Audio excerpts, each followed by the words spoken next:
si tu ne couches pas avec moi, je vais créer un scandale dans l'église. Il y a une femme qui est dans une secte, une grande secte satanique, qui est venue dans l'église.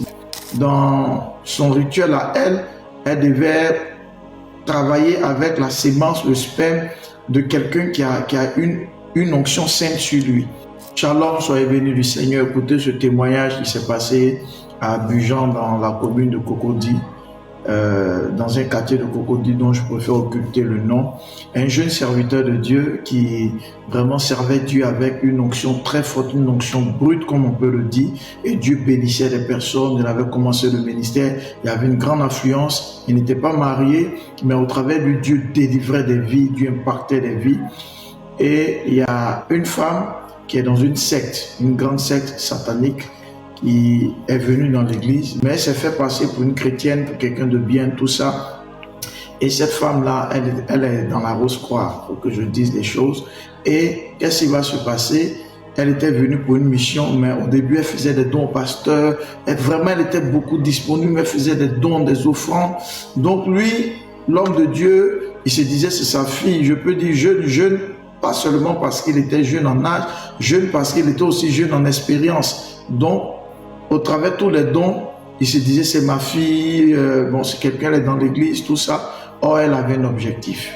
Dans son rituel à elle, elle devait travailler avec la sémence, le sperme de quelqu'un qui a une onction sainte sur lui.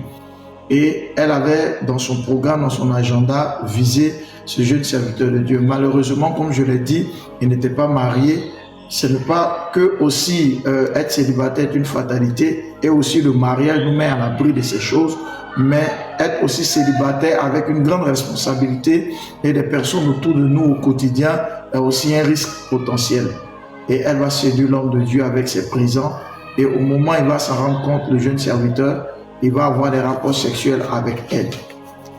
Elle va prendre la sémence de ce dernier pour aller faire des rituels, mais elle va introduire dans l'église l'une de ses collègues aussi, qui est aussi dans la secte dans laquelle elle est.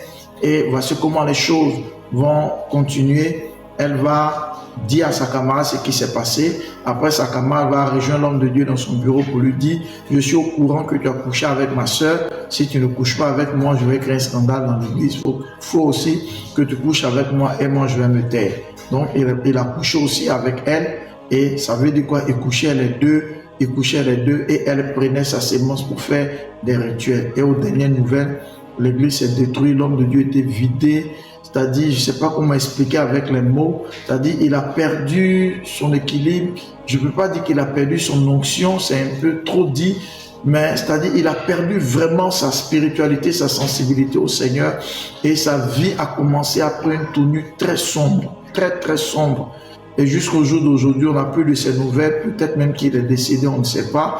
Mais c'est pourquoi je n'ai pas voulu dire le quartier de Cocody, c'est ce qui s'est passé à Cocody. Et ce témoin, je ne le donne pas pour discréditer les serviteurs du Seigneur, mais pour dire qu'aucun homme de Dieu n'est à l'abri. Que tu sois marié ou pas marié, tu n'es pas à l'abri souvent de péché sexuel. Mais ce qu'il faudrait que nous retenions, c'est que tout le monde ne vient pas à l'église pour prier Dieu. Ça, il faut le savoir. Tout le monde ne vient pas à l'église pour prier Dieu. Il y a des gens qui viennent à l'église parce qu'ils ont une mission contre l'homme de Dieu. Ils ont une mission contre la famille de l'homme de Dieu, contre l'épouse de l'homme de Dieu, contre les enfants de l'homme de Dieu. Et ils cherchent des possibilités, ils cherchent des occasions, ils cherchent des failles pour pouvoir s'infiltrer et déstabiliser le ministère. Donc vous voyez un jeune serviteur de Dieu, comme le dit l'histoire du jeune prophète dans la Bible, rempli de fougue, rempli de zèle, mais qui n'avait pas de couverture spirituelle, qui certainement pour moi qui devait vraiment se marier vu sa responsabilité, mais dans le zèle, dans l'onction, vous savez, l'onction gère pas tout. Quand tu as la chair, tu es surnaturel. Quand tu sors de la chair, tu es humain. C'est pourquoi on dit homme de Dieu, il y a ton côté divin, il y a ton côté homme.